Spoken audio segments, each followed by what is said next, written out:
say that we've had numerous investigations going on since this morning, and those are involving anywhere from a threat of mass violence to a gun threat, any type of threat right now going on, and those investigations are still continuing. We're also doing a couple of search warrants as well, so things are moving quite a bit.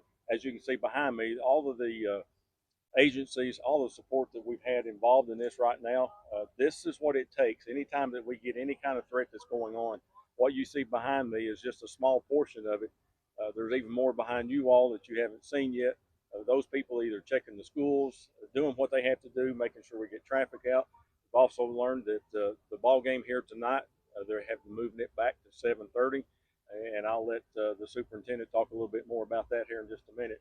But I want to make it very, very clear, and I've said this for I don't know how long I've been saying it, and it's getting a little old. People ask me, "Are you upset?" Damn right I'm upset. This is not a joke anymore. It never was a joke, but I think we have a small percentage of individuals who are making these threats, and we're not going to tolerate it. As I have said, we're going to make sure that we're going to punish you to the fullest extent. The law has changed. It's a felony now. It's a Class C felony. You make a threat of mass violence, we're coming after you.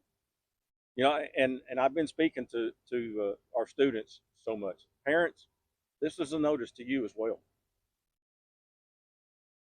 If you having a problem with a child and you're knowing and you know about it and you're not letting us know about it, we're going to come after you as well. This has just become just too much, too often.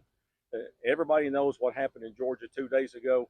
We do not want that to happen here in Knox County and the city of Knoxville. It's just not going to be tolerated, and I'm not going to tolerate it. And we're going to make sure that if we have to bring your backside into in front of Judge Irwin, and if you're of 18, we're going to take you in front of the big boy court, so to speak.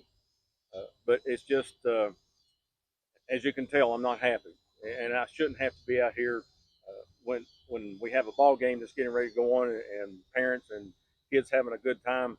It disrupts it. We had to even hold the kids over here this afternoon until right around 5:30 to let everybody get out of here in time. And so it's we've got a lot going on, and I want to thank all of the first responders who came out here, not only this morning, but also this afternoon. And there's an awful lot of them right now. And it takes away from other services that goes on within the county and the city. And when you start doing that, it becomes a problem. And so we're going to make sure that we deal with it. And again, as you can tell, I'm not real happy about having to be out here with this right now, but I want to make sure that that small percentage of those individuals that are making these threats, we're not going to tolerate it. And parents, I am pleading with you right now. If you know of your child having some issues, if you know of something going on and you think it's a joke as well, then we need to have a little talk with you as well. So with that being said, I'm going to turn it over to our superintendent and let him have a few words with you all. Appreciate it. Yeah, I just kind of want to reiterate what the sheriff has said. I just want to say how much, as a superintendent, I appreciate the fact that we have a sheriff that takes this serious. I mean, it's a Friday evening, and you know, he called and said, you know, we need to talk about this. This is not a show. This is his heart. He has a passion for kids and a passion for this community, and he believes in keeping kids safe. And what a great partnership to have as a school superintendent. That's our number one concern as well. I just want to reiterate what he's saying. You see some folks behind us, and you see, you know, the disruption to this community today, just blocking traffic and doing those things. We're talking about the learning loss that happens. In these two schools this afternoon, not a lot of learning was taking place because we were keeping students safe. And you know, these behaviors are happening too frequently right now.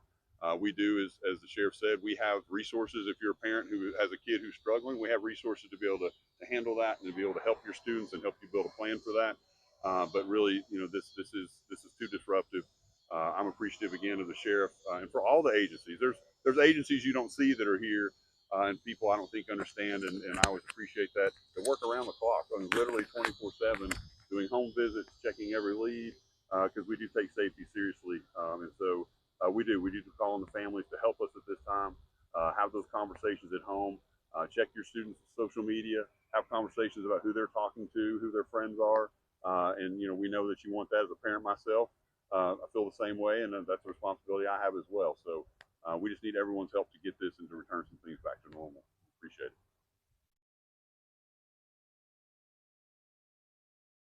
Sheriff, yes, may I have you just restate what we know so far regarding the threat for our viewers who are tuning in for 6 p.m. newscast, and if you could just hold that thought really quick. Okay. So again, just what we know for the viewers who are tuning in right now for our 6 p.m. What we have several investigations going on currently right now. It started from this morning.